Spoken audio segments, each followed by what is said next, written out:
오늘은 개혁주의와 세대주의로 본 요한계시록 강해 95번째 말씀을 증거하겠습니다.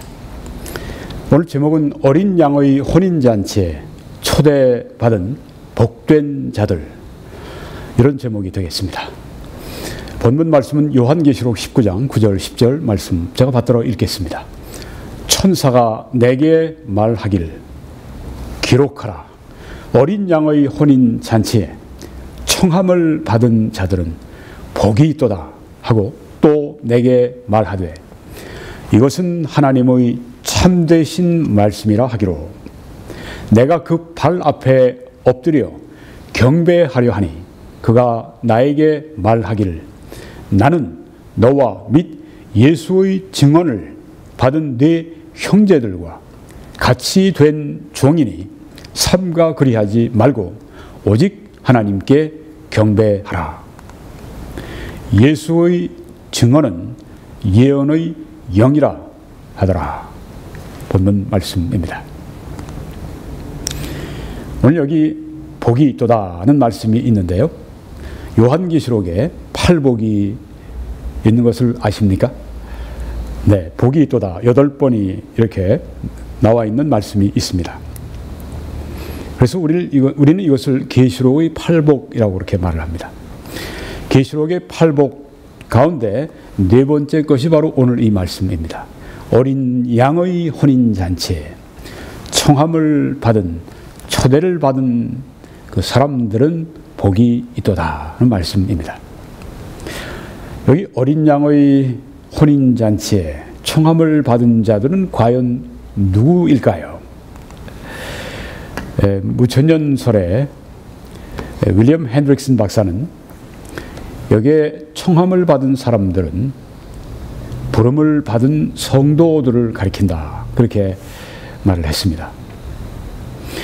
여기 부름받은 성도들은 무천년설에 따르면 구약의 이스라엘, 또 지금 여기에 신약의 교회 다 포함해서 과거, 현재, 미래 모든 성도들이 다 포함된 그런 성도들을 말합니다. 여러분이 지금 보시는 이 그림을 보시면 왕 되신 예수님이 저기 서 계시고 신부된 이 교회가 이제 혼인식을 하기 위해 앞으로 걸어 나아갑니다. 물론 뭐 어린 양의 혼인잔치가 천국에 있는 것이 어떤 이런 식으로 된다고 생각하는 사람은 별로 없을 겁니다. 네. 존 메가도 목사님이 잘 지적한 것처럼 이것은 그 하나의 이미지를 말합니다. 상징적인 것을 말합니다. 무엇을 말합니까? 실제 무엇을 말하고 있는 것입니까? 바로 예수 그리스도와 또 하나님과의 아주 가장 친밀한 관계, 바로 그것을 이 결혼 혼인잔치가 묘사하고 있다고 하는 것입니다. 이 부부가 완전히 하나가 되는 것처럼 하나님과 완전히 우리가 연합되는 그런 그 경우를 여기 어린 양의 혼인잔치라 그렇게 말을 하고 있습니다. 그런데 여기 보니까 이 그림에는 좌우에 초대받은 사람들, 여기에 이제 아래에 있는 사람들은 물론 하객들일 것입니다. 초청을 받은 그런 사람들입니다. 그런데 다 보니까 이렇게 날개를 달고 있어요. 천사를 여기에 지금 그리고 있는 것입니다. 이 그림만 보면 여기 예수 그리스도, 그 다음에 교회, 이제 이 어린 양의 혼인잔치에 저렇게 천사들이 모여서 그렇게 그 축하를 해주고 기뻐하고 그런 것이구나, 이렇게 생각을 할 수 있습니다. 그러니까 초대받은 사람들은 바로 천사들이다, 이렇게 여기 지금 그림에 그리고 있는 것입니다. 그런데 이게 성경적인 것은 아닙니다. 자, 한 가지 해석은 이것입니다. 지금 말씀드린 것처럼 이 어린 양의 혼인잔치에 청함을 받은, 초대받은 이 사람들은 누군가? 그것은 신구약을 통틀어서 부름받은 성도 전부를 의미한다. 네, 그러니까 여기 지금 날개하고 이게 다 그 천사가 아니라 성도들이 되는 것이죠. 신구약의 모든 성도들이 이 청함을 받은 자들이다. 그들은 복이 있다, 그 말씀을 했습니다. 그런데 이렇게 되면 좀 문제가 생깁니다. 왜냐하면 저희 지금 결혼 혼인하는 거 지금 신부는 누굽니까? 교회를 말하지 않습니까? 그런데 초청을 받은 모든 사람들 다 교회가 되면 이거 곤란하죠. 네, 이 대상이 동일은 아닌데, 네, 초대받은 자들이 부름받은 성도들이라 교회라고 할 것 같으면 신부도 교회인데 이게 문제가 생기는 것이라고 하는 것입니다. 자, 전천년설에서는 이 문제를 그래서 이렇게 해석을 합니다. 신부는 물론 교회고요. 초청을 받은 그 사람들은 이스라엘 또 환난기 성도들이다. 그렇게 보는 것입니다. 이스라엘에 참 구원받은 사람들이 있죠. 아브라함, 이삭, 야곱, 다윗, 모세, 히브리서 11장에 있는 모든 그 믿음의 그 영웅들, 여기 보면 느보라도 있고 여러 그 구약의 인물들이 나옵니다. 욥도 있고, 네, 이스라엘의 그 구원받은 성도들과 구약에서 구원받은 성도들과 현재는 지금 교회 시대인데 마치고 나면 환란 시대가 시작이 되는데 그 환란 시대에 또 복음이 전파돼서 많은 사람들이 구원을 받고 성도들이 됩니다. 지금 이 신부 이 교회가 신약 시대 이 교회가 이제 어린 양의 혼인잔치의 신부가 되는데 하객들 초청받은 복이 있는 자들은 누군가? 구약의 성도들과 환란기의 성도들이다. 이렇게 구분해서 생각을 합니다. 이렇게 되면 문제가 해결되는 것이죠. 네, 이렇게 오른쪽에 이제 존 월버드 박사, 전천년설 학자가 여기에 있습니다. 네, 혼인잔치에 초대받은 자들은 복이 있다. 이렇게 말씀을 했습니다. 그 다음에 구절에 보면 내가 그 발 앞에 엎드려 경배하려 하니, 이렇게 아주 영광스러운 이 말씀을 전해주니까 너무 감동을 해서 이 사도 요한이 그 앞에 이제 엎드려 경배합니다. 그런데 우리가 엎드려 경배할 수 있는 분은 하나님 뿐이십니다. 그래서 여기 보니까 그가 천사죠. 나에게 말하기를, 요한에게 말하기를, 나는, 이 천사가 말합니다. 나는 너와 및 예수의 증언을 받은 네 형제들과 같이 된 종이니,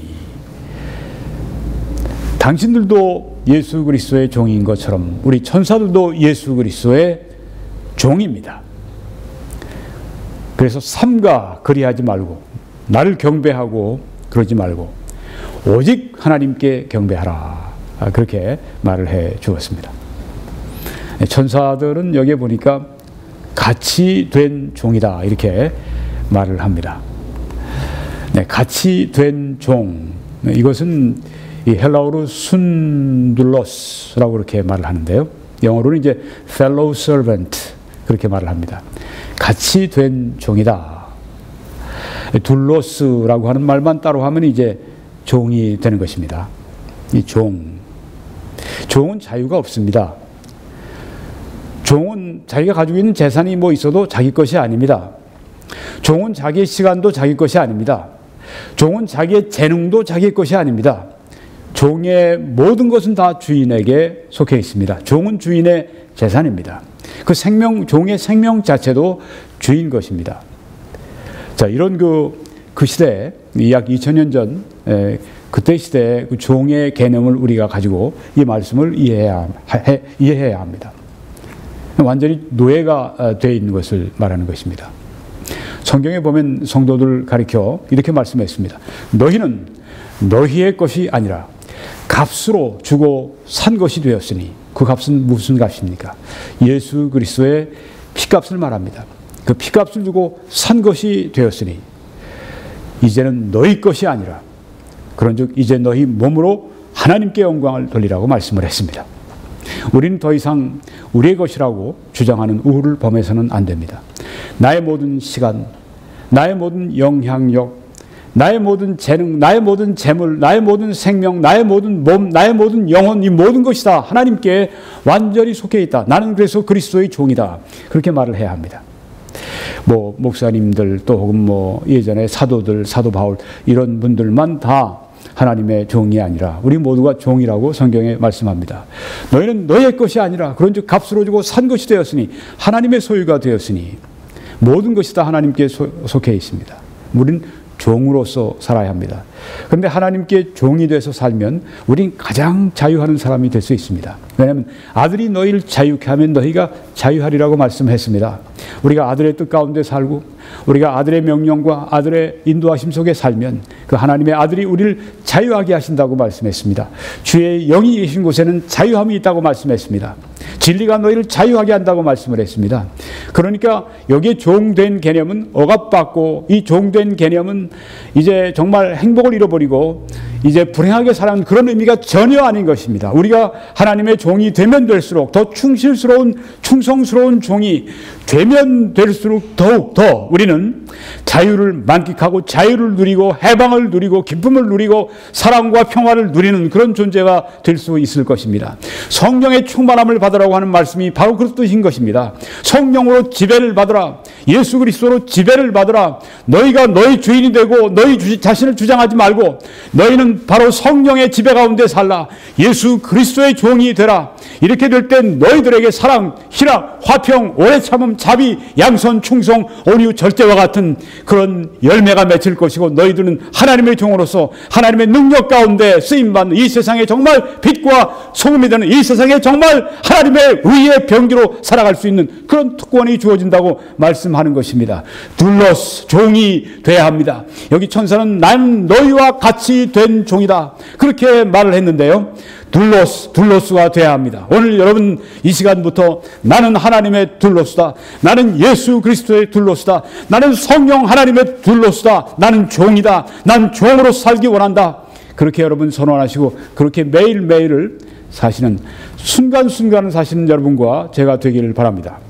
이 충성된 종은 많은 특징이 있지만 6가지만 오늘 좀 간단하게 살펴보려고 합니다. 첫째는 이 충성된 종은 누군가? 예수 그리스도와 다른 사람들을 위해서 기꺼이 고통을 당하는 사람을 말합니다. 그리스도를 위해 기꺼이 고통당합니다. 다른 사람들을 위해 기꺼이 고통을 받습니다. 이게 충성스러운 종입니다. 여기 에베소 3장 1절에 보니까 그리스도 예수의 일로 너희 이방인을 위하여 갇힌 자 된 나 바울이라는 말씀이 여기에 나옵니다.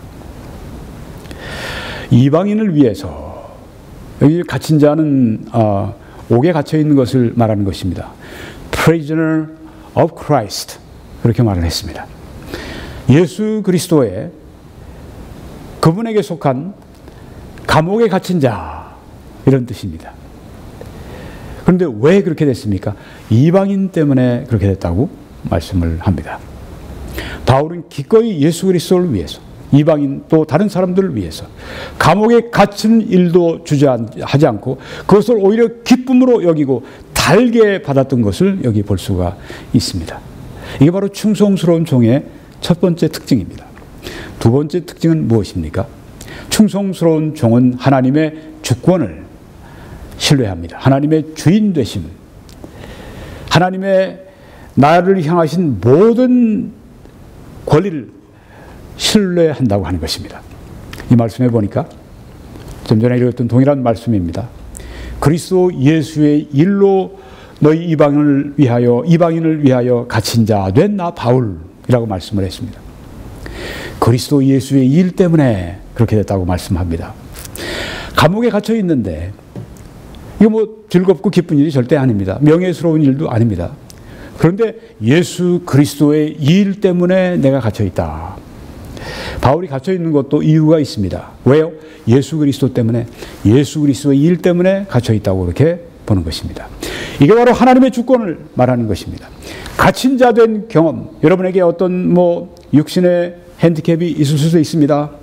여러분의 그 삶 가운데 어떤 정말 문제가 되고 여러분을 괴롭히고 또 여러분에게 짐이 되고 고통스럽고 그런 일이 있습니다. 그런데 그것도 사도 바울처럼 하나님의 주권으로 인정하는 것입니다.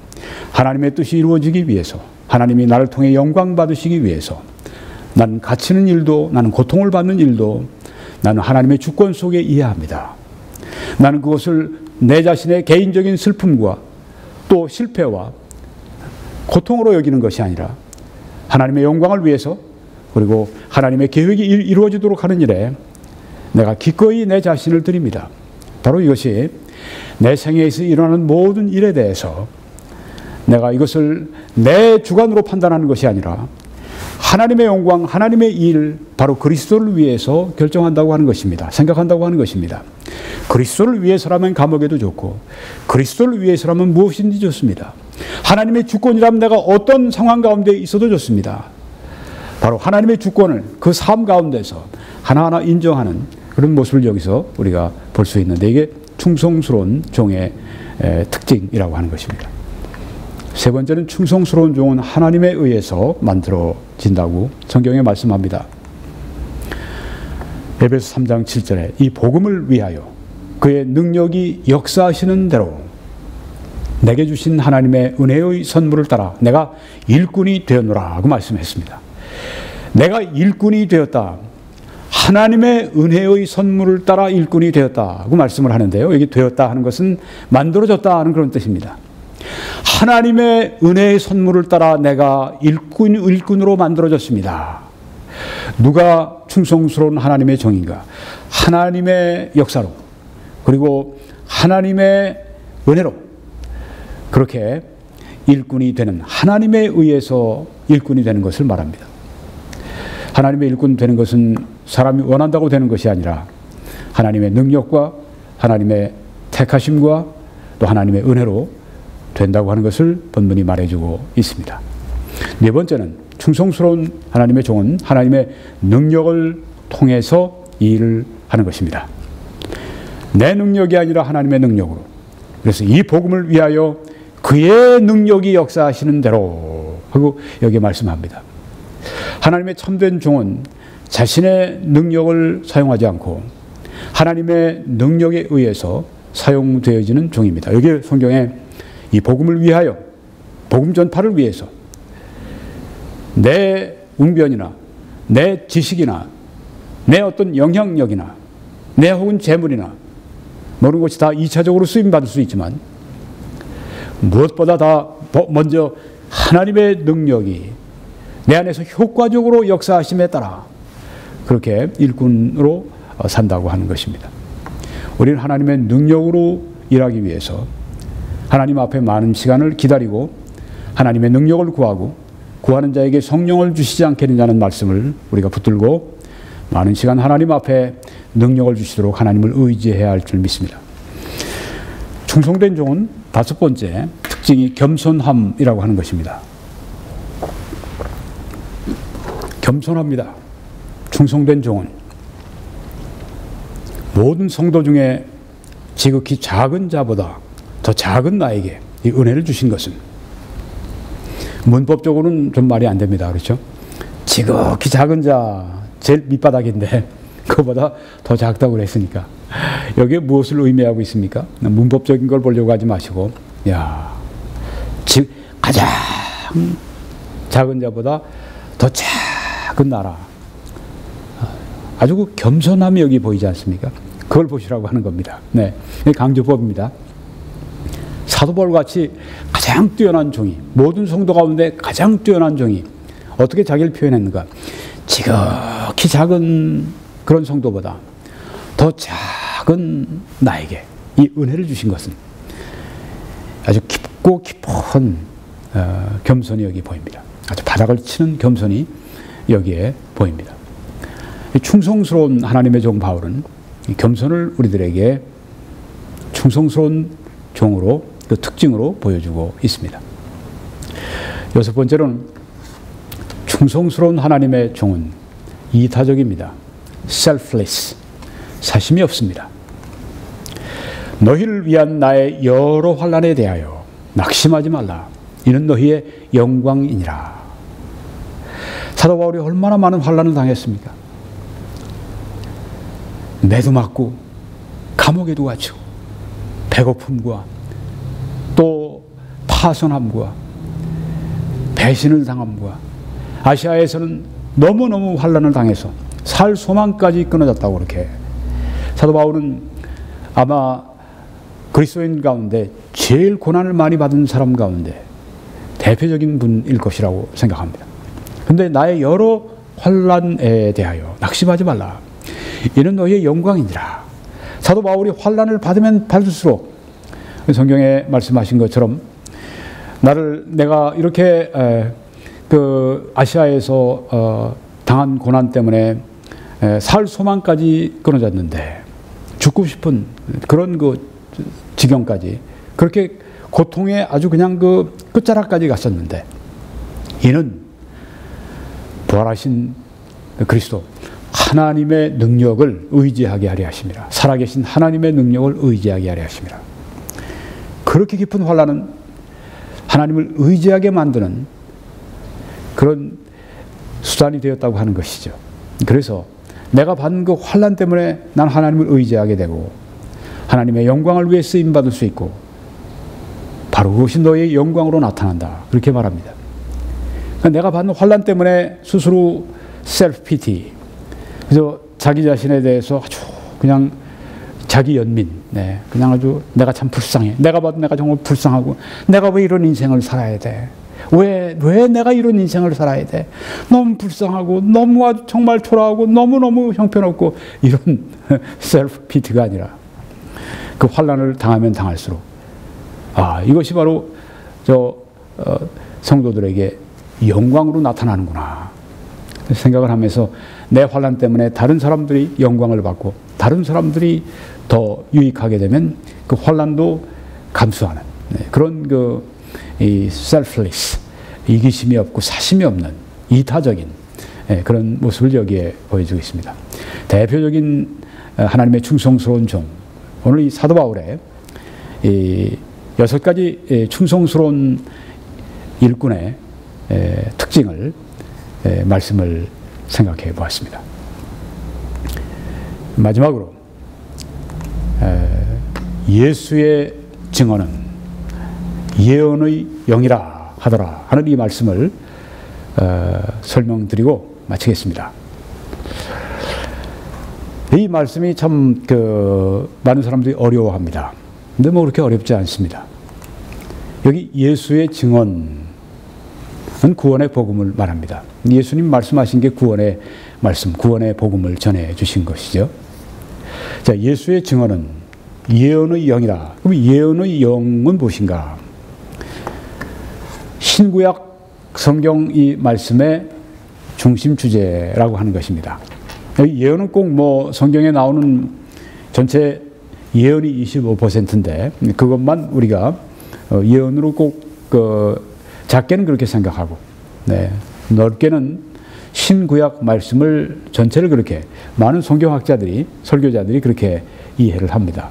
예언, 그것은 이 좁은 의미의 예언뿐 아니라 신구약 성경 전체 말씀, 여기 영이라고 했습니다. 영이라고 할 때 성경에 보면 정신, 뭐 soul, 영혼, 영, 뭐 혼, 영혼 이 다 서로 이렇게 혼용해서 씁니다. 그러니까 영이 혼, 영이 영혼 뭐 다 이렇게 같이 같은 뜻으로 이렇게 성경에 사용을 한다고 하는 것입니다. 예언의 영이라고 하는 것은 예언의 정신, 그렇게 말할 수 있는데 그것이 무엇인가? 중심 주제, 그렇게 또 우리가 이해할 수 있다고 하는 것이죠. 그래서 예수의 증언은 밑으로 보시면 구원의 복음입니다. 위로 올라가십니다. 예수의 증언은 예언의 영이다. 이렇게 본문 말씀에 말씀했습니다. 밑으로 내려오십니다.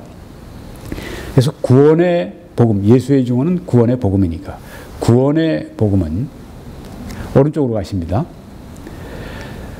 예언의 영은 신구약 말씀의 중심 주제니까 그래서 구원의 복음은 신구약 말씀의 중심 주제다. 이 말씀의 주제가 무엇인가? 구원의 복음. 달리 얘기하면 예수 그리스도라고 하는 것입니다. 예수의 증언은 이 성경 말씀의 중심 주제, 바로 이 예수 그리스도라고 하는 것입니다. 네, 그래서 예수의 증언은 예언의 영이다. 이 말씀은 구원의 복음은 신구약 말씀의 중심 주제다. 이런 뜻이라고 하는 것입니다. 이 사역을 위해 기도해 주시고 또 주위에 알려주시고 또 선교헌금으로 함께 이 말씀을 전해 주시기를 부탁을 드립니다. 여러분이 그렇게 하실 때 하나님의 크신 축복이 함께 하시길 바랍니다.